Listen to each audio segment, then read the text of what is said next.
All right. Do you want to continue talking about your initial impressions of the situation in Vietnam when you arrived, and how you approached coverage of that conflict for CBS? As I said, there was clearly an enormous buildup going on in terms of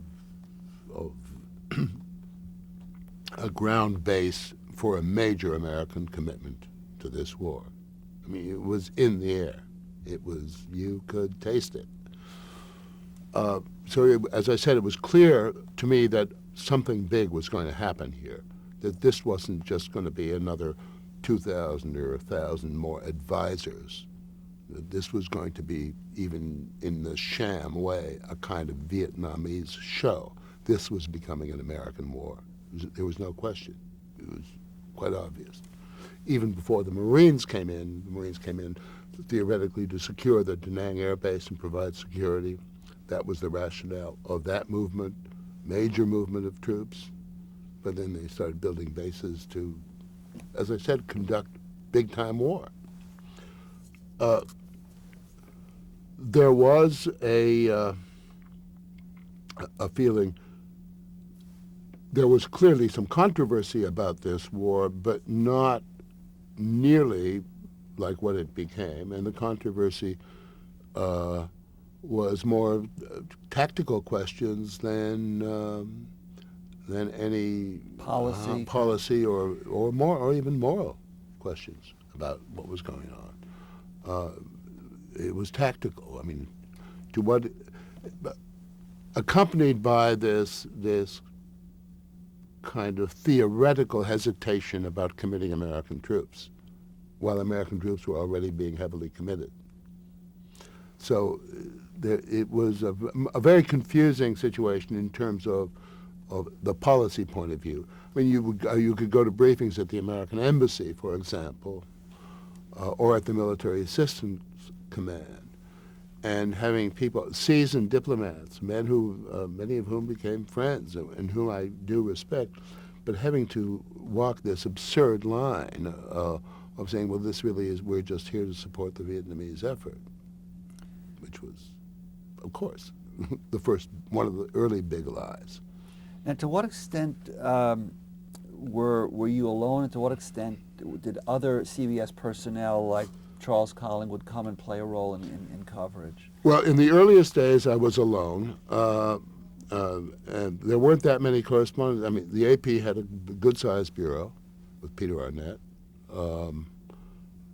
NBC had Garrick Utley and a couple of other guys. We were way outgunned by NBC in terms of personnel, cameramen, correspondents. Time Life was well represented. New York Times, Jack Langdeth, a wonderful correspondent who, by the way, has just recently written, I think, the best book on Vietnam. Mm-hmm. David Halberstam wasn't still there? David Halberstam was back already. Mm-hmm.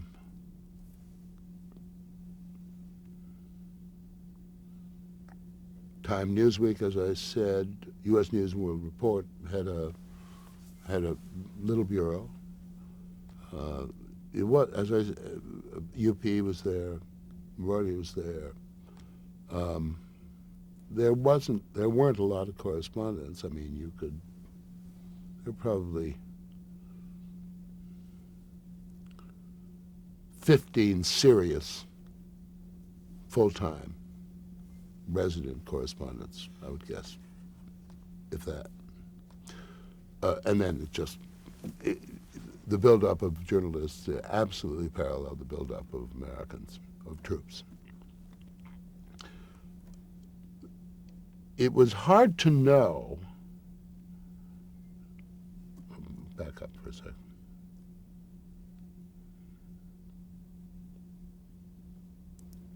On the one hand, Paskman's idea of, you'll be there for a couple of months and then it'll all be over, was reinforced by a lot of the people you talk to in the military and the civilian command. On the one hand, because they would say, yes, we're going to kick ass here and we'll be out of here. It'll all be over. And on the other hand, if that was the case, why were they building facilities to accept up to, say, 500,000 men or several 100,000 men? So you had this feeling that there are a lot of people who were complicit in some kind of fib here. I won't say lie. Mm-hmm. But the big fib was going on. At the same time, when you got military briefings, some of which were dead honest and very useful, there clearly was a major and effective North Vietnamese offensive going on with the Viet Cong of trying to cut the country in half. About halfway through the country, there was this line that the military had drawn saying this is their objective, to take, say, the first, if not third, maybe, of Vietnam and control it, which was, and the response was this massive injection of American troops and airstrikes and all of that. In terms of questioning the morality of what was going on, no one really did. I don't think anyone really did. Those questions probably came up within a couple of months, though. Serious questions arose.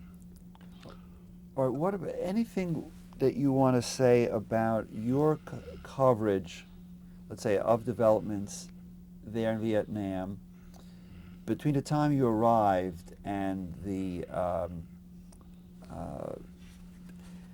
Cam Ney story in August? In other words, were you already kind of bumping heads with some of the, let's say, U.S. authorities, spokespersons, or were things fairly quiet up to that point, and what was the nature of your coverage up to that point?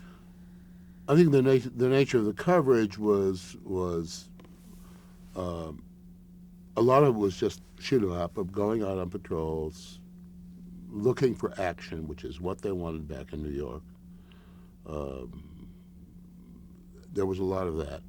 I was going out with special forces groups, for example, in areas like the immediate, the capital area.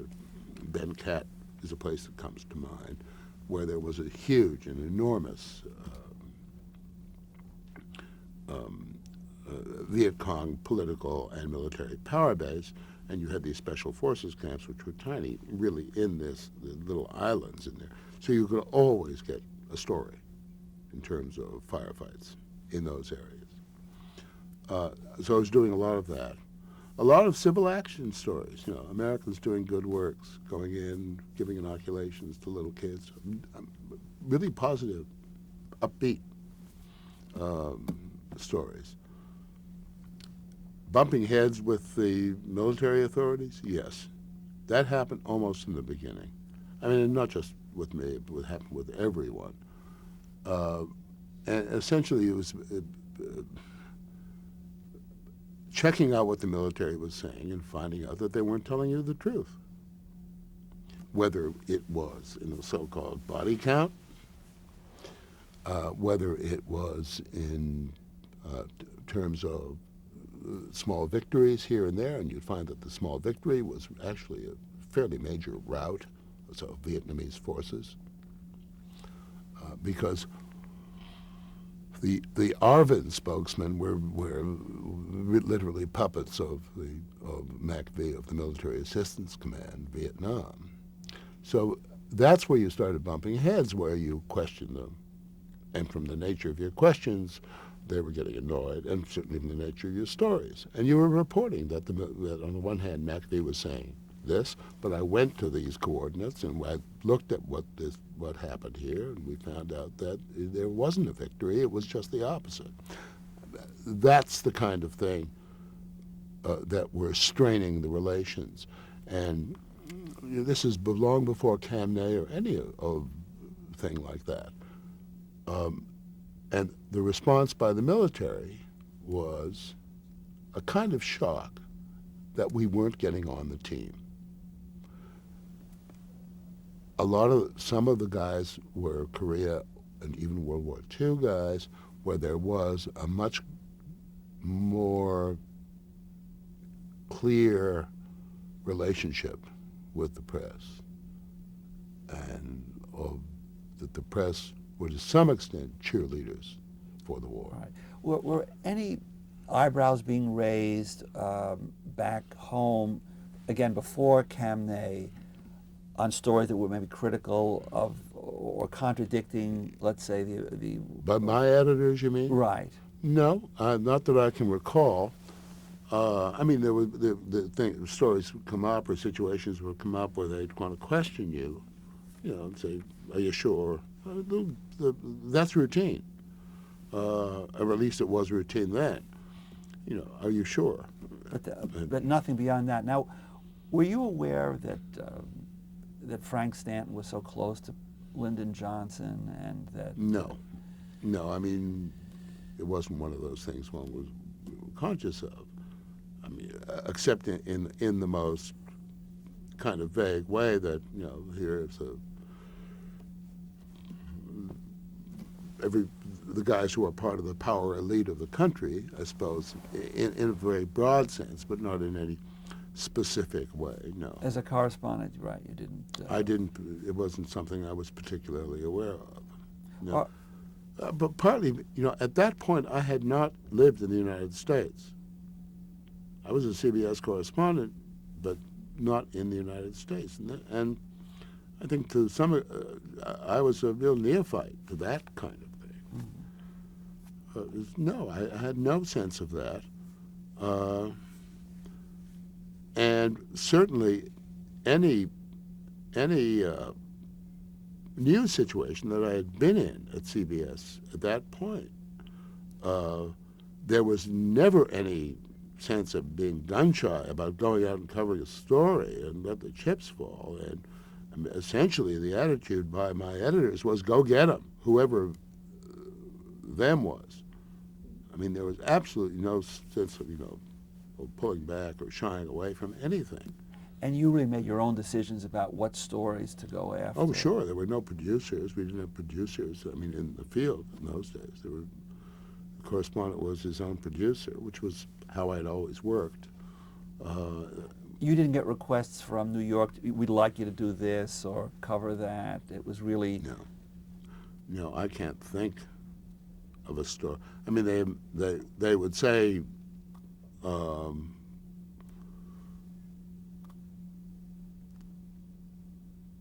we need more manpower up in the Central Highlands or something occasionally. I mean, I can't even think of that. But not specifically go do this story unless it was a request for a particular broadcast. That they wanted an interview with somebody for something they were putting together back here. No, there was very little direction in that respect. All right, let's turn to Camnay. Which was wonderful, by the way. Yeah. To the Camnay story, which is really one of the most famous and important episodes in really broadcast journalism history.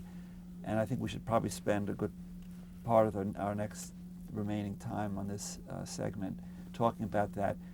Could you talk a little bit about that story, how you came to cover the story, what the story was for generations who were not familiar with it? I came to cover the story the way I'd might have come to cover any military operation. We maintained a one-room bureau in Da Nang. We had the bureau in Saigon, and we had this press camp in Da Nang. The press camp in Da Nang was a kind of, I guess the most accurate description would be motel, old, rundown motel, that had been a brothel, actually, run by a Frenchman, owned by a Frenchman. When the Marines moved into I Corps, the first Corps of Vietnam, with Da Nang as its main city, it set up the press camp. It took over this motel as a press camp. and each of the bureaus paid rent. We rented our little room. And I think visiting correspondents would come through and they would just pay an overnight rent or a hotel room. And so trying to cover this war with limited resources, obviously I felt as the bureau chief that the place that we got to have somebody in Da Nang all the time, and we did a kind of rotation. And it was my shift up there, and I went out with. I guess I got up there in the morning, and then went out in the afternoon with Hatu Khan. We had a Jeep, CBS Jeep. And he was your cameraman? He was a CBS camera, one of the CBS cameramen. At that point, we had a few cameramen. Right, and he was Vietnamese? Vietnamese, yeah. Mm-hmm. Interesting man, you know. Was there during the French War and the French administration. Interesting, elegant, speaks a couple of languages, became a good friend. In any case, Khan and I went out just checking in with the various of the Marine command posts in the Da Nang area about what was going on in terms of operations.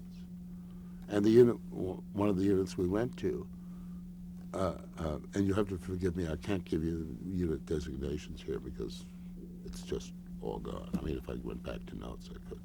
But we went out to the various Marine command posts to find out what units might be doing the next day. And one of them I went to said, we've got an operation going out tomorrow morning. It's an amphibious operation. Amphibious in the sense that it was through rice paddies, so that they had these vehicles that could carry troops through fairly high water, not deep water, but high water. And I said, fine, well, what time are you leaving? They said, we're leaving about 5 before dawn. And so, fine, we went absolutely with no sense of that this was going to be any different from any, as we used to say, walk in the sun, where nothing might happen or something might happen. It was a search and destroy mission, which is how many of those missions were designated. And we got there, went off in one of these vehicles, and as I guess we must have gone for maybe 45 minutes or so through before we stopped and the ramps came down and everybody got out.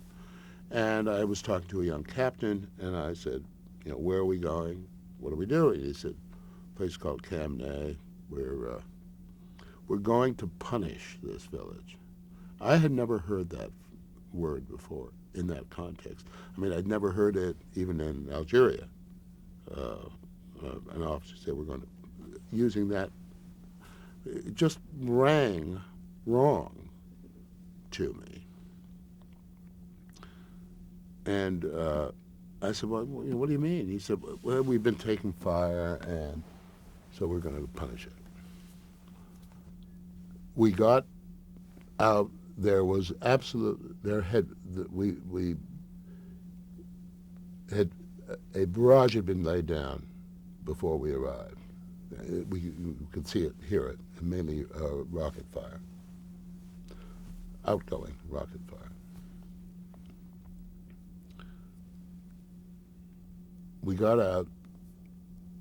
The troop that we were with, they approached in a line towards the village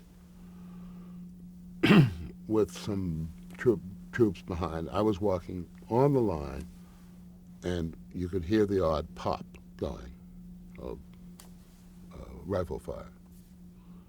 A Marine to my right went down, wounded. Everybody then opened up like mad. It was interesting. He was shot in the ass. He was shot in the backside. He was okay. It was a bad wound, but he was okay. But it had clearly come from behind. 80% chance that was friendly fire. Then everybody just opened up.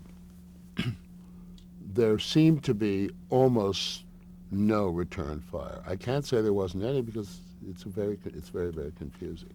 But as we approached the hamlets, Camnay was not a village. Camnay was a string of collection of hamlets, so that on the military map, you would see these little clumps, and there was Camnay 1, Camnay 2, Camnay 3, Camnay 4. They're strung out. It's it's as if these little disconnected neighborhoods each had a number to them. As we came in to this particular Camnay, and you can see the other Camnays there, the guys started lighting up with matches, with lighters, with flamethrowers, lighting up the roofs of the houses. And to my right and to my left, I could see smoke rising from these other Camnays. I had been on search and destroy operations where they've gone in, they've searched houses, or they've found bunkers, they've found residue of military occupation, and they bulldozed down those protective structures or burned them. It happened. And they would find a cache of either of guns, of ammunition, and of rice bags that were clearly there to resupply Viet Cong or North Vietnamese troops. This was just a hamlet. There was no evidence of anything. Nobody found anything in there. But they were just clearing people out as they found them. The place was empty of anyone young, mainly old men, women, and children. And they were clearing these people out and torching their houses. It smelled very wrong. This was not like any operation I had ever been on before with American troops, or with any troops anywhere, quite honestly. At one point, the Marines, in 2 or 3 different positions, had their rifles, guys were taking cover, had their rifles pointed at a rather large, comparatively large, hooch, as they called it, cottage. Mm-hmm. A lieutenant was calling up a flamethrower. The guy, flamethrower, right down, was about to light up. Hatu Khan got out in front and said, no, hold on. And you could hear voices coming out of this. So Khan and I, and then the lieutenant, come up to the door of this place, which is empty. You can see some cooking pots and stuff and remains of a fire. And Khan's down on his knees, and he's whispering very calmly and gently into the place. Up comes a stone, revealing a hole, a shelter down there, and a family with babies and young women and a couple of old men come out. And they're, of course, terrified. And Khan coaxes them out, talks them out. This lieutenant doesn't know what to do. He feels terrible about us on the one hand, relieved on the other. I mean, the guy is not a killer, but embarrassed about what might have been. There was just this atmosphere that the Marines were going in there with no real strategic point, but to eliminate this place. Not with all inhabitants, as I said. They were carefully moving people out and people were wailing because they were not only losing their houses, they were losing their rights too, which we lit up. And this was all being captured, or Yeah. much of it was being captured. Well, whatever we could capture, and there was certainly no one trying to stop us from capturing it either. By the way, I mean there was nobody saying you better not shoot this or anything like that. None. Did that surprise you at the time? No, because we had such access. There was never any.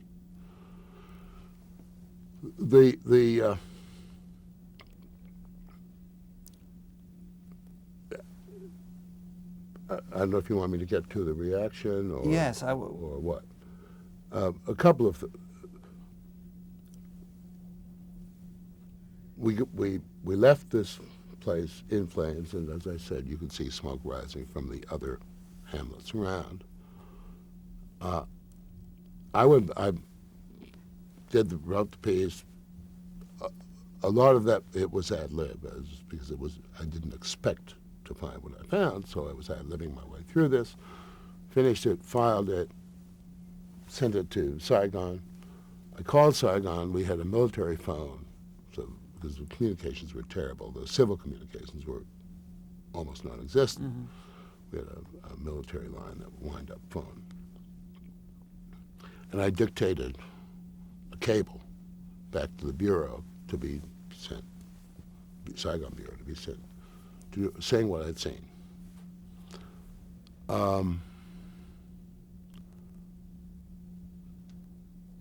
You know better than I what the reaction was. I wasn't in America for the reaction, but I know that the Pentagon was extremely upset, and there was an initial denial, and if not a denial, minimizing the operation in terms of numbers of houses and all of that. Of course, so often is the case when a bureaucracy denies something, it doesn't check everything out first. It didn't check out that Charlie Moore of the New York Times was in a helicopter, and his count of the devastation of this extended hamlet was much higher than mine, because he had a much broader view of it. Right. Now, had you anticipated the tremendous impact, the outrage that this would cause? Not really. Not really, because we lived in a kind of glorious isolation there. There was a sense that you were just sending your stuff out in the blue like that, and rarely getting any response to stories. I mean, you'd get cables back, great story or terrible story, but no, I mean there wasn't any great particular. But you knew that this. Excuse me, let me interrupt. I knew it was a hell of a story. Right. Oh no, absolutely. Don't get me wrong. I knew it was a hell of a story. Partly because the story itself wasn't done in complete isolation. We had heard stories about stuff like that going on. I've heard had stories like that from military guys who were unhappy with it, about what was going on. But I wasn't out there hunting one of those stories. I mean, I said we heard stories. I mean, they were just in the air, rumors too. I had no idea that I was going on that story. When I went checking out those Marine bases, there was no question that I was going on, that I was following up some rumor or something like that. Okay, I think we'll stop here. How much do you have left on this? That was the last of that tape. But you know,